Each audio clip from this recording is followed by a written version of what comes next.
Bonjour à tous et bienvenue dans cette nouvelle émission, ma dernière émission de l'année. Et si vous suivez le groupe Funko Pop Café Vente et Échange, j'avais mis plusieurs petits sondages sur différents critères autour des Funko Pop cette année. Et donc ce sera un peu notre Funko Awards 2016. Donc bien sûr c'est le goût de chacun, c'est-à-dire que ce sont les goûts de tout le monde. J'avais mis très peu de listes fermées, j'avais beaucoup mis de listes ouvertes pour pouvoir vraiment avoir un panel hyper large, pour avoir vraiment le maximum de ressenti. Parce que si je vous proposais des choix, ça aurait été forcément par rapport à mes goûts, et donc ça aurait pas été très intéressant. Moi je fais pas les pop games par exemple, et je pense qu'il y en a qui aiment ça, donc ça aurait pas été aussi parlant que là tout le monde a pu mettre n'importe quoi, vraiment, donc je pense que ce sera assez parlant. Et donc j'ai prévu donc 7 catégories dans cette dernière vidéo. Donc on va commencer tout de suite donc avec la première catégorie qui est celle de la box Funko de l'année. Et donc il y a 3 box Funko, la Marvel Collector Corps, la Legion of Collectors et la Smuggler Bounty. Et alors le résultat est, je l'ai noté sur mon téléphone, c'est pour ça que vous me verrez regarder mon smartphone, c'est parce que tout est écrit dessus. La victoire est accordée à la Smuggler Bounty, avec 37,5% des voix. Un vrai grand succès pour cette box cette année. J'avais voté également pour celle-là, parce que je trouve que c'est la box qui est le plus intéressante. Il y a souvent même 2 figurines pop. La prochaine, sans spoiler, il y a un gros truc aussi. Je trouve aussi que la Marvel Collector Cup c'est un petit peu tassé, il y a moins eu de belles choses, il y a eu des pop un peu banales. Je me souviens de la Doctor Strange qui était pas terrible. Il y a eu beaucoup de pop dans la Marvel Collector Cup qui valaient pas vraiment le coup d'acheter cette box, surtout nous en France où on la paye assez cher. Je pense qu'elle a beaucoup déçu. Alors que la Smuggler Bounty, déjà quand tu as déjà 2 pop, ben t'es déjà moins déçu parce que quand tu sais que tu payes ta box 40 boules, t'en as déjà 15 et 15 avec les 2 pop. Donc déjà c'est déjà bien. Et en plus, tu as un t-shirt et souvent, tu avais un truc en plus. Donc je pense que c'est un excellent choix et c'est le choix que j'avais fait. Mais pour information, donc c'était très serré avec la Marvel Collector Corp qui était juste derrière, avec 34,4% des voix, alors que la Smuggler Bounty était à 37,5%. Donc vous voyez, c'était très serré. Mais je pense que si on avait posé la question l'an dernier avec le Hulkbuster et puis Deadpool qui était sorti, enfin qu'on savait qu'elle était sortie, je pense qu'elle aurait gagné haut la main. Alors que là, forcément, la concurrence, il y en a eu. Et on peut dire que la Legion of Collectors est un peu derrière. Et donc je pense qu'elle a moins plu cette année. Il y a moins eu de belles choses dans la Legion of Collectors, il faut l'avouer, à part la Batman Armure. Et moi, parce que moi j'adore la série Flash, donc je l'ai la figurine pop de Flash, donc celle qui est de Jay Garrick, pardon, je me souvenais plus du nom. Voilà, celle de Jay Garrick. Et bien Jay Garrick, il a une figurine pop dans la Legion of Collectors, et je pense que c'est la bonne figurine Funko Pop. Moi, celle qui m'a le plus plu, parce que même la Batman Armure, elle était sympa, mais c'était pas ouf. Et celle d'après était relativement pas terrible. Donc on va passer à la deuxième catégorie. Et donc là c'était également, donc là c'était une liste plutôt fermée. J'avais proposé plusieurs catégories. Donc j'ai gardé que les catégories qui s'étaient détachées. Et donc on va proposer la catégorie des produits Funko hors pop de l'année. Nommés dans la catégorie produits Funko hors pop de l'année. Numéro 1, les Dorbs. Numéro 2, Mystery Minis. Numéro 3, Fabrication. Numéro 4, Mug. Et numéro 5, Moopies. Et donc le résultat est, avec un très gros score, je m'y attendais pas, le plus gros score, 56% des voix pour les Mystery Minis. Et derrière, à 31,5%, les Dorbs. Et tout le reste était très faible, à moins de 5%. Donc autant vous dire que moi j'avais choisi les Dorbs. Ça m'a beaucoup surpris qu'il y ait autant de fascination pour cette toute petite figurine que sont les Mystery Minis. Moi j'en ai qu'une seule, c'est parce que je l'avais reçue dans une box, mais sinon j'en ai pas. J'en ai jamais acheté en tout cas des Mystery Minis. C'est pas un produit que j'aime particulièrement, mais il faut avouer qu'il y a une grande diversité, et je pense que c'est ça qui plaît le plus, c'est que ça soit pas cher, enfin pas cher, enfin, je trouve ça relativement cher, moi, je crois que ça coûte à peu près 9 euros, voire quasiment 10 euros, alors qu'une figurine pop coûte déjà 12 euros. Je pense que voilà, c'est pas aussi, je pense que c'est pas aussi rentable, alors qu'une d'or, ça a tout de suite un petit style un peu sympa, mais c'est mes goûts personnels. C'est pour ça d'ailleurs que cette vidéo elle est bien et que j'ai fait un sondage vraiment ouvert pour que les gens puissent vraiment répondre. Parce que si ça avait été seulement mes goûts, ça n'aurait pas été aussi intéressant. Et donc là, je m'y attendais pas du tout. Mais c'est vrai que les produits hors Funko Pop de l'année, il y en a eu deux en réalité qui se sont bien détachés. C'est les Dorbs et les Mystery Minis. Et le reste, on voit qu'il n'y a pas grand chose. C'est toujours un peu du remplissage ou des choses qui nous plaisent pas particulièrement, en tout cas qui ne nous est pas passionné par les casquettes, les mugs, enfin, tous les produits qui sont sortis, parce qu'il y a énormément de produits, les fabrications, les Moopies, tous ces produits qui sont pourtant assez sympas. Moi j'ai quelques Moopies, j'ai une fabrication de Flash qui sont assez sympas. Mais c'est vrai qu'il faut avouer que les Mystery Minis et les Dorbs sont peut-être les produits qui sont le plus intéressants et qui marchent le mieux. Et je pense que c'est pour ça que c'est ressorti. Mais je m'attendais pas que la Mystery Minis gagne aussi facilement. Je pensais que les Dorbs, avec des belles Dorbs qui sont sorties, il y a eu des Dorbs Arrow, il y a eu des Dorbs Retour vers le futur, il y a eu pas mal de belles Dorbs. Mais en tout cas, voilà. Donc la gagnante, donc, c'est pour les produits Funko hors pop, je précise bien hors pop, c'est les Mystery Minis. Donc on continue avec la prochaine catégorie, donc qui est l'échec de Funko de l'année. Donc oui, alors ce mot-là, en fait, j'ai essayé de l'expliquer après dans les commentaires. C'était plutôt ce qui vous a déçu comme produit, comme ce qui vous a déçu chez Funko cette année. Donc, il y a eu plusieurs catégories qui sont sorties, et surtout j'en ai retenu donc 5 qui étaient vraiment assez haut dans le classement. Donc, trop d'exclus inaccessibles, la gamme Ikari trop chère, trop de sorties de pop à la semaine, trop de doublons Deadpool et Batman, ou encore les mugs Funko pas pratiques. Et donc, le gagnant de cette catégorie est une très grosse victoire, pas autant que la catégorie d'avant, mais une très grosse victoire de trop de sorties de pop à la semaine. Et là, moi, je suis tombé des nues, avec 47% des voix. Alors que pourtant, moi, je suis demandeur de figurines pop. Moi, je veux des figurines pop, j'en veux. Il n'y a pas de problème. Moi, au contraire, j'ai plein de licences qu'ils n'ont pas faites et que j'aimerais qu'ils fassent. Donc, moi, ça me choque pas qu'ils en sortent beaucoup. Non, moi, ça me choque pas particulièrement. Mais je pense que c'est peut-être aussi que certains qui n'arrivent plus à suivre, je pense à ceux qui font les collections peut-être Star Wars, peut-être Harry Potter, peut-être Marvel ou toutes ces séries-là où ils sortent énormément de figurines Funko Pop et c'est difficile à suivre, je veux bien croire. Moi je fais pas des full sets, enfin ou très très peu, donc ce qui fait que forcément je me permets de prendre un petit peu ici et là. Donc moi ça me paraît pas énorme à chaque fois ce qui sort, moi ça me paraît plutôt bien. Ou DC aussi, DC ils sortent beaucoup de choses. Rien que les nombres de Batman qui est sorti, chez Marvel, le nombre de Deadpool, ça c'est vrai. Donc moi j'avais voté pour information pour la trop chère gamme Ikari. Parce que pour moi c'est vraiment une arnaque. Donc il y a eu 16% des voix. Donc vraiment en dessous des 47. Hein. Moi je pense que c'est un produit que je veux absolument pas recevoir. C'est pas un produit qui m'intéresse. Moi je trouve que les pops ça a vraiment d'intérêt parce que c'est pas cher. Pas cher. Quand on en a beaucoup, ça commence à être cher. Mais quand on en a peu au début, c'est 12 euros, c'est une petite figurine. Noël était il n'y a pas si longtemps, donc on peut en offrir une assez rapidement, assez facilement. C'est un produit qui. Voilà, c'est un beau produit. Moi j'aime beaucoup les figurines pop. Là, la Ikari, elles sont pas très jolies. Elles sont vraiment plastoc, c'est pas très joli. Elles sont. Ce qui fait leur rareté, en fait, enfin, ce qui fait le prix, c'est la rareté. Elles sont numérotées, blabla. Mais moi ça m'intéresse pas particulièrement. Et je me souviens quand il y avait une Marvel Collector Corps où il y en avait mis une dedans, ça avait un peu gueulé parce qu'ils attendaient d'autres choses. Mais là, c'est vrai que la gamme Ikari, moi, c'est pas trop mon truc. Et aussi à noter le très gros score de trop d'exclus inaccessibles avec 29%. Donc ça, je comprends.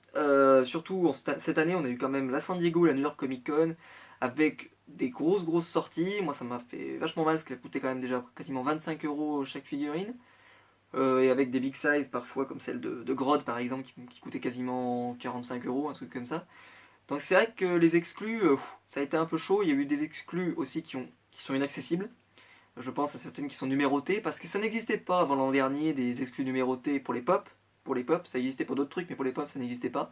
Là, cette année, ils commencent à le faire avec les Barbossa, et pour les conventions, etc., pour la Qui-Gon, pour plein de figurines. Et c'est vrai que moi, par exemple, ça m'a un peu énervé ce genre de truc parce que je peux comprendre le ras-le-bol qu'il y en a. On a envie d'acheter les produits Funko, on en a envie, et des fois, c'est pas possible de l'acheter, même quand on est hyper à l'heure, hein, même quand on est à l'heure et qu'on achète les figurines pop quand elles sortent, eh ben elles ne sont déjà plus dispo. C'est impossible. Donc c'est vrai que je peux comprendre que ça saoule un peu, surtout ceux qui font full set Star Wars. Déjà ils sont mal barrés, je vous le dis tout de suite. Ceux qui font des full sets sur certaines figurines pop, il y a vraiment des grosses raretés. Donc voilà, je sais pas s'ils vont continuer à faire ça. J'ai peur moi qu'ils en fassent d'autres. Moi j'espère qu'ils ne font pas sur ma série préférée qui est Arrow, Flash et tout ça. Je veux pas qu'ils fassent de numérotés. Ils peuvent faire des exclus mais pas de numérotés. Parce que ça m'énerverait de ne pas pouvoir acheter la figurine pop que je veux. Mais en tout cas, voilà, c'est vrai que c'est très compliqué. Les numérotés, ça a vraiment. Je trouve que ça a changé un peu les choses, je pense. Et je suis pas le seul à le penser. Et donc, on va arriver à cette nouvelle catégorie avec la licence de l'année.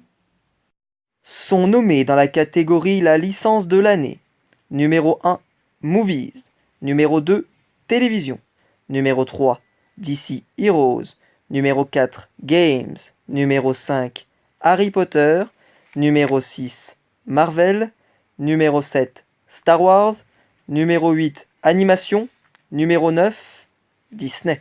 Et donc, le résultat est de très très loin, et là c'est le record, 63% des votes pour la quatrième, pour Harry Potter, la licence. Et derrière, on a Marvel avec seulement 13% des voix. Vous imaginez qu'Harry Potter a fait 63 des voix. C'est énorme. Ça veut dire qu'il y a plus de la moitié des gens qui ont voté pour cette catégorie, qui ont voté. Alors, il y a quand même Marvel, il y avait DC, il y avait Star Wars. Star Wars fait seulement 7,4%, malgré pourtant qu'ils sortent des sorties tout le temps. Il y a eu plein de pop. Alors, je me demande si par exemple le fait qu'il y ait trop de sorties, les gens n'arrivent pas à suivre. Peut-être. Je dis ça, je suppose. Hein. Si jamais vous avez une idée pourquoi elle a pris aussi cher, hein, 7,4% seulement.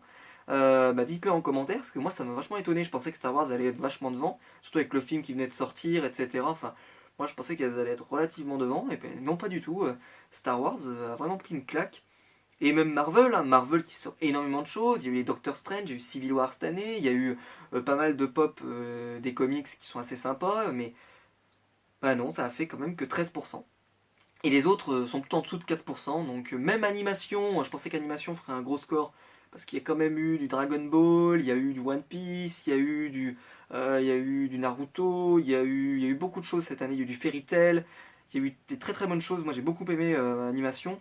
Moi personnellement j'avais voté pour Marvel, parce que les pop Marvel m'ont plu cette année, et en fait j'avais pas pensé à voter pour Harry Potter, pour être honnête, parce que j'ai arrêté les Harry Potter, j'en ai pris 4 parce que j'arrive pas à suivre, il y en a trop, qui sortent, puis ça fait beaucoup de doublons, je trouve qu'il y a beaucoup de doublons dans les Harry Potter, parce qu'ils sortent Harry, Ron, Hermione, dans je ne sais pas combien de variantes, c'est un peu, j'aime pas trop ce genre de truc. Moi j'aime bien quand ils sortent une fois, puis c'est marre, quoi. Je veux pas acheter 25 fois le même personnage, ça m'énerve un peu.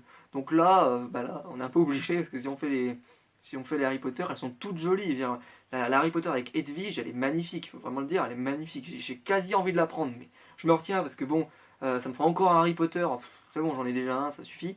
Mais c'est vrai que je pense que il me plairait bien.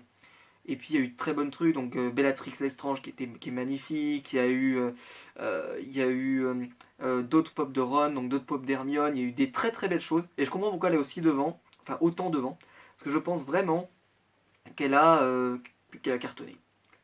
Et je pense que c'est mérité, donc dites-le en commentaire si vous partagez cet avis, si vous pensez aussi que la licence de l'année c'est Harry Potter, parce qu'il y a eu quand même beaucoup de sorties, et je pense que ça a bien plu, et elles sont très réussies, il faut le dire aussi, elles sont très réussies, originales, souvent assez sympas.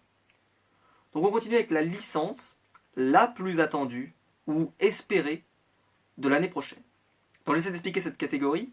En fait, c'est qu'est-ce qu'on aimerait comme pop l'an prochain. Et donc j'avais laissé entrée libre pour mettre n'importe quelle figurine pop qui donnerait envie à des personnes de les acheter. Donc moi j'ai fait des figures, moi j'ai proposé plein de choses déjà de base. Donc j'ai gardé que ce qui était vraiment ressorti. sont nominés dans la catégorie de la licence la plus attendue ou espérée de l'année prochaine numéro 1, Breaking Bad. Numéro 2, Dexter. Numéro 3, le film Logan. Numéro 4, le film Underworld. Numéro 5, The 100. Numéro 6, Saint Seiya. Numéro 7, Daria. Numéro 8, Stargate. Numéro 9, Seigneur des Anneaux. Numéro 10, Harry Potter, la quatrième vague. Numéro 11, des pop Lost annoncés depuis longtemps. Numéro 12, American Dad. Et numéro 13, South Park. Et donc, le gagnant est Harry Potter Wave 4. Alors, incroyable, avec quand même 29% des voix. Alors que je pensais que pourtant les gens étaient plutôt rassasiés parce qu'il y a eu énormément de figurines pop Harry Potter. Et il faut croire que les gens en veulent encore plus. Je sais pas qu'est-ce qu'ils veulent, parce que forcément, moi je pense qu'il y a il y a eu pas mal de sorties. Il manque plus trop grand chose comme figurines pop Harry Potter. Ce sera beaucoup des doublons, je pense. Enfin, peut-être qu'il en manque, je sais qu'il manque Lupin par exemple. Moi, c'est une pop que j'aime. Enfin, c'est un personnage que j'ai toujours beaucoup aimé. Je prendrai pas la pop, mais c'est un personnage que j'ai beaucoup aimé. Donc je pense qu'il pourrait plaire aux gens. Mais je m'attendais pas qu'il soit devant. Et donc c'est avec 29% des voix Harry Potter. Donc encore une deuxième catégorie que gagne Harry Potter. Donc ça prouve vraiment qu'il y a un vrai appétit et que Funko a raison de miser sur cette licence. Parce que là, ça a été la licence de l'année et les gens en attendent encore plus l'an prochain. Donc je pense que Funko ne fera pas décevoir sur cette licence parce que il y en a qui vont vous attendre au tournant. Dites-le en commentaire d'ailleurs si vous attendez beaucoup la suite des Harry Potter et quelle figurine vous aimeriez dans les Harry Potter justement. Parce que ça m'intéresse pour savoir. À part Lupin, qui c'est que vous voudriez qu'il soit fait en figurine. Suivi de assez près par une de mes licences coup de cœur, Seigneur des Anneaux. Alors je l'avais pas mis parce qu'à l'époque j'avais voté plus tôt qu'en fait il y a eu une news comme quoi ils voudraient refaire des figurines Funko Seigneur des Anneaux. Alors je mets des gros guillemets parce que on a déjà entendu ça chez Funko, on va refaire, on va refaire, on va refaire, puis il n'y a rien qui vient. Je pense à plein de figurines qu'on attend. Moi j'avais entendu parler aussi de Prison Break, qui aurait des figurines Prison Break, et pour le moment on n'a rien qui avance. Voilà, moi j'aimerais bien qu'ils fassent des pop d'autres univers, etc. Donc voilà. Et donc moi j'avais voté pour les pop Lost, qui est quand même à 10% des voix, alors que le Seigneur des Anneaux était à 20 et les Harry Potter étaient à 29. Donc c'est quand même pas mal. Et surtout que on a enfin eu les précommandes et les visuels, et je suis pas du tout déçu. Donc ça tombe bien parce que je suis pas du tout déçu. J'aurais aimé qu'il y ait Saïd en plus. Dommage parce que voilà, ils avaient quasiment pour moi le set parfait parce qu'ils ont sorti vraiment mes 5 personnages préférés, Jack, Kate, Sawyer, Locke et puis Hurley. Alors que s'ils auraient rajouté Saïd, c'était parfait. Et j'aurais pas mis l'homme en noir ou même Jacob qui m'intéresse pas particulièrement, je pense pas les prendre. Et donc je suis très très content parce que quand je les ai vues, j'ai fait waouh, elles sont magnifiques. Tout comme d'ailleurs les nouvelles Naruto. Si jamais vous ne les avez pas vues, allez les voir sur le site de Funko. Elles sont magnifiques. Il y en a une surtout qui est magnifique. C'est celle de Naruto en version un peu Jiraiya, quoi, en version ermite. Waouh, elle est magnifique. Vraiment, celle-ci, c'est une exclue. J'espère qu'elle sera quand même disponible, qu'on pourra la choper en France ou même ailleurs. Peu importe si je dois passer sur un site australien très connu pour la voir, mais en tout cas je la veux celle-ci, elle est trop belle. Vraiment, si vous avez l'occasion d'aller la voir, oh mon dieu, elle est trop trop belle. Et derrière, donc après les Lost à 10%, il y a quand même eu American Dad, South Park et Stargate qui sont sortis à 6%. J'aimerais beaucoup qu'il y ait des pop Stargate. D'ailleurs, j'en avais parlé avec le collectionneur. Si vous ne connaissez pas sa chaîne, allez la voir. Je la mettrai peut-être en description. C'est une licence que lui aussi il aimerait beaucoup. J'en avais parlé dans un de ses lives. J'adorerais qu'il y ait la licence Stargate. J'adorerais qu'il y ait la licence Stargate. Ce serait trop bien. Mais on ne sait pas pourquoi. Il y a eu du Star Trek, il y a eu il y a eu tout, mais il y a eu vraiment des trucs. Il y a eu du Firefly. Firefly, il y a eu une saison. Stargate, on en a eu 10. Si on compte Atlantis, on en a eu 15. Si on compte Univers, on en a eu 17. Et on n'a pas on n'a rien. Et on a un film en plus. Et on a même des films de la série Stargate SG1. Enfin bref. Moi, c'est vrai que c'est un de mes grands regrets. Et donc, ça revient à la question qu'on parlait tout à l'heure, qui est qu'il y a trop de pop qui sortent. Moi, s'ils sortent des Stargate, je vous dis tout de suite, je bondis dessus, ils peuvent en sortir 10 par jour, ça me pose aucun problème. J'adore cette licence et ça me fait chier d'ailleurs que la licence ne soit pas disponible quand on voit que Star Wars, Game of Thrones, Walking Dead, tout ça, il y en a des tire-larigot des figurines qui sont sorties, Dragon Ball et tout ça, même si j'adore ces licences, attention, que ce soit dit. Mais c'est dommage que Funko ne se lance pas dans ce genre de figurines, c'est un peu dommage. Et donc le reste est en dessous des 4%.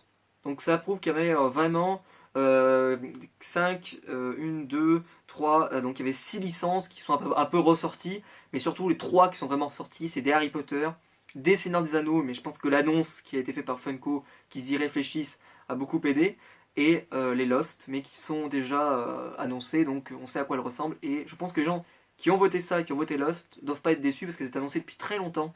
Moi ça fait je crois au moins 8 mois qu'elles sont annoncées sur les checklists. Peut-être même un an. Peut-être même un an.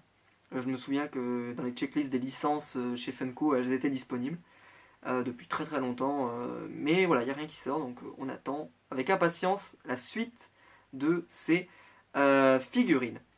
Et donc, on continue avec la figurine qui va recevoir un Funko Award d'honneur.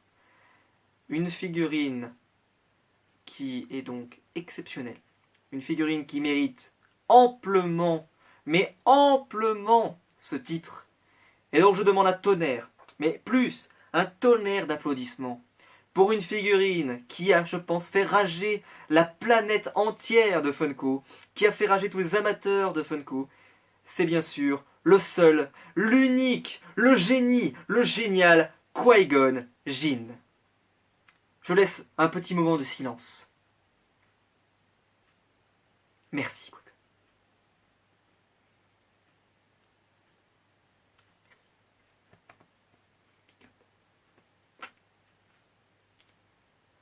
Voilà, j'espère que vous avez fait votre recueillement avec moi pendant ces quelques secondes.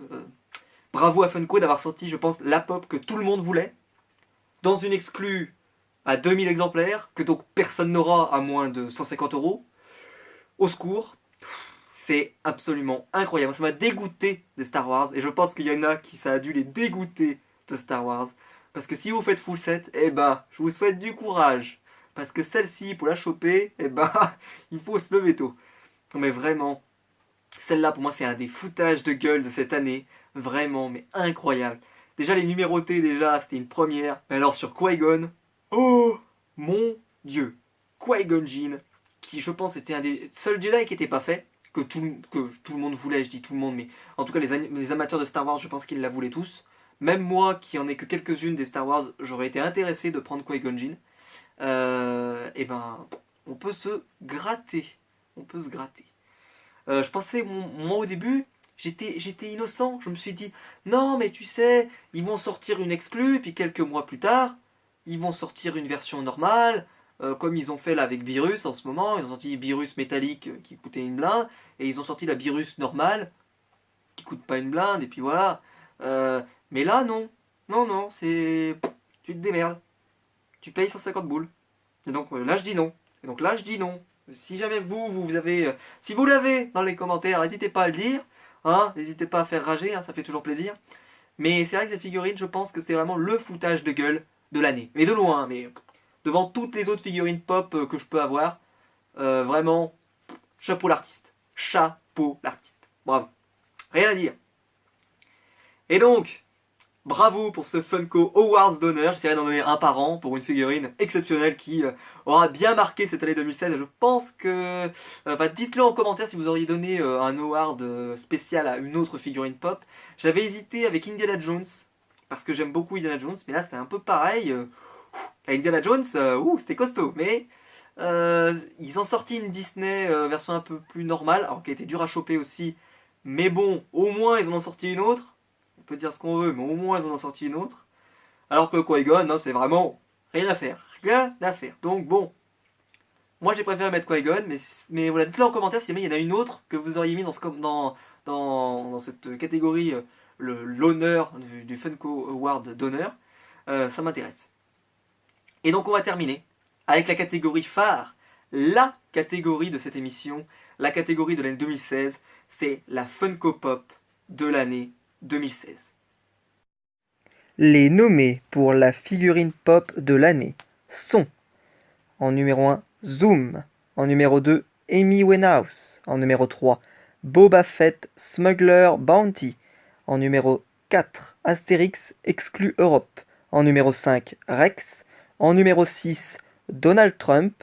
En numéro 7, le Joker Killing Joke. En numéro 8, BB-8 Gold. Et enfin, en numéro 9, Alex Delarge.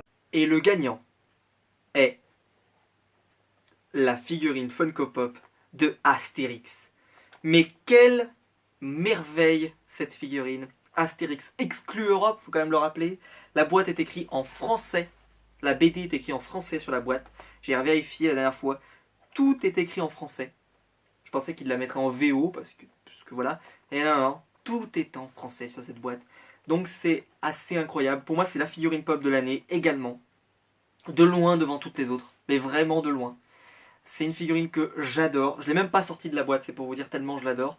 Je la sortirai peut-être un de ces jours, mais là, c'est vraiment la plus belle je crois que c'est l'une des plus belles figurines pop que j'ai dans ma collection. J'ai fait mon classement top 50, j'en referai un peut-être l'an prochain, puisque j'aurai eu des nouveautés, etc. Donc j'en referai un en septembre prochain pour refaire les nouvelles sorties et réactualiser mon top. Et je vous le dis tout de suite, celle-ci, elle sera dans le haut du panier, parce que c'est vraiment une pop que j'attendais énormément, et elle est magnifique. Vraiment, si vous l'avez pas, mais hésitez pas une seule seconde. Si vous aimez Astérix, c'est une merveille. En plus, il est tiré de Astérix et Obélix, mais d'après ce que j'ai compris, c'est tiré du film d'animation de Astier, qui est génial également. Donc vraiment, vous pouvez y aller sans aucun problème. C'est une figurine pop géniale. Donc ensuite, elle a gagné avec 30% des voix, pour information. Donc c'était relativement serré quand même hein, sur ce classement. Il n'y a pas eu une pop qui s'est vraiment détachée, mais elle s'est relativement bien détachée, puisque la deuxième est seulement à 18%. Et c'est Rex de Toy Story. Donc une pop que je n'ai pas, pareil. Hein, donc c'est bien qu'il y ait eu des votes différents. Je suis allé la voir et c'est vrai qu'elle est plutôt sympa, mais bon, moi c'est pas une figurine pop qui m'a particulièrement marqué, mais en tout cas si ça a marqué certaines personnes, je peux le comprendre. Et ensuite, il y a eu donc à 16%, donc juste derrière celle-ci, la figurine pop Joker de Killing Joke, qui est, je pense, l'un des meilleurs comics que j'ai lu après Batman Silence. Oui, je pense. Hein, et La Cour des Hiboux de Scott Snyder. Vraiment, ces trois comics-là, ils sont géniaux. Et Killing Joke, c'est une merveille absolue. Cette pop, je sais même pas si elle est encore dispo, parce que je pense qu'elle s'est un peu arrachée. Moi, je l'ai acheté sur Pop Culture et je sais pas s'ils en ont encore. En tout cas, si jamais ils en ont encore, peut-être prenez-la si jamais elle vous intéresse. Mais elle est magnifique avec l'appareil photo, le truc. Vraiment, il ne peut pas faire mieux. Hein. Il pouvait pas faire mieux et il n'y a pas besoin d'en faire d'autres. Elle est trop bien celle-là. C'est magnifique. Il y a eu la pop de Zoom aussi, qui a eu 12% des voix. Donc Zoom, je suis allé voir, donc je suppose que c'est celle de Flash. Qui c'est vrai qu'elle est très jolie, je l'ai également, elle est très jolie. En noir, elle est plutôt sympa. Il y a eu aussi ensuite la Boba Fett Smuggler Bounty à 8%. Donc qui a une sorte de projection de flamme derrière qui est assez sympa, il faut vraiment l'avouer. C'est vrai que c'est, je pense, une des plus belles Star Wars, avec peut-être celle de Grievous, qui est sortie cette année également, qui est très très jolie. Nous ne parlons pas de Qui-Gon, hein, bien sûr. Il n'a plus le droit de citer. Alors ça m'aurait fait rire qu'il soit dans les Funko Pop de l'année, parce que là j'aurais dit non, c'est pas possible. Je peux pas le mettre là-dedans, c'est pas possible. Donc la Boba Fett, donc Smuggler Bounty. Et enfin, étonnant, ça m'a beaucoup étonné, la BB-8 Gold, qui a été seulement à moins de 5%, comme le reste des figurines qui sont proposées dans la liste. Enfin, qui sont ressorties de la liste. Hein. Là c'était une liste ouverte, hein, comme la plupart des catégories. Je m'attendais que celle-ci ait un peu plus de succès, mais moi, c'est vrai que moi elle me plaît pas du tout, j'ai vraiment l'impression qu'elle fait hyper plastique. Mais d'après ce que j'ai compris de ceux qui l'ont, ils la trouvent bien, donc je juge pas pour le moment. Il aurait fallu que je la voie dans mes mains pour savoir si elle est vraiment vraiment jolie. Mais c'est vrai que moi elle me plaît pas du tout, donc je dois pas être le seul. Mais je pensais qu'elle ferait beaucoup mieux, peut-être même être au moins à la Boba Fett Smuggler. En tout cas, c'était un très bon cru cette année. Et donc voilà, donc c'était les Funko Awards 2016. Donc j'espère que la vidéo vous aura plu. Donc n'hésitez pas à liker, commenter, partager, à répondre à toutes les petites questions que j'ai posées. Par exemple, si jamais la Funko Pop de l'année, vous pensez pas que c'est celle-ci, c'est pas mon Astérix d'amour. J'avais voté pour celle-ci, hein, tant que ce soit dit. Hein. J'avais voté pour celle-ci. Si jamais vous avez vous avez d'autres suggestions, n'hésitez pas à les mettre en commentaire. Je lis tous les commentaires, donc et j'essaie de répondre un maximum. Euh, voilà, j'espère que vous passez de très bonnes fêtes. Vu que ce sera ma dernière vidéo avant la fin de l'année, je vous souhaite aussi un joyeux réveillon, un joyeux nouvel an. Et puis joyeux Noël, selon quand vous regarderez la vidéo. Puisque vous la regarderez probablement un petit peu après Noël. Je vais la publier un petit peu après. J'espère que vous aurez eu plein de pop pour Noël. Moi j'en ai pas beaucoup, mais parce que j'ai tellement acheté cette année qu'il n'y a plus grand chose il y avait plus grand chose qui pouvait sortir. Donc j'essaierai de sortir des nouvelles vidéos en janvier. Je réfléchis à certains concepts. Voilà, je réfléchis pour le moment. Il y a rien encore de précis. Je vais essayer de voir ce que je peux faire. Mais en tout cas, je vais continuer à faire des vidéos l'an prochain. En tout cas, j'espère que ce Funko Pop Awards vous aura plu et que vous aurez donc apprécié toutes les vidéos que j'ai fait cette année. J'espère que j'en ferai encore plein d'autres l'an prochain. Qu'est-ce que je pourrais vous dire d'autre? Eh ben, à bientôt. Ciao.